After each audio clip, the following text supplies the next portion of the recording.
Həyatımın heç bir çətin vaxtında heç kimin məni çiynində daşımasını gözləmədim.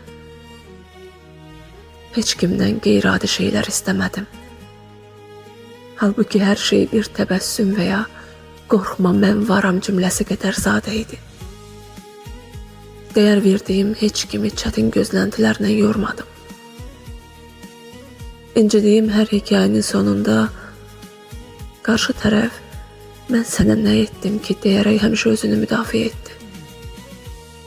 Amma başa düşmədilər ki biri üçün heç nə etməmək ona pislik etməklə eyni şeydir. İnsan ya da tamam pisliyi ilə deyil, özü üçün yaxın olan insanların laqeydliyi ilə incir. Təəssüf ki anlamadılar.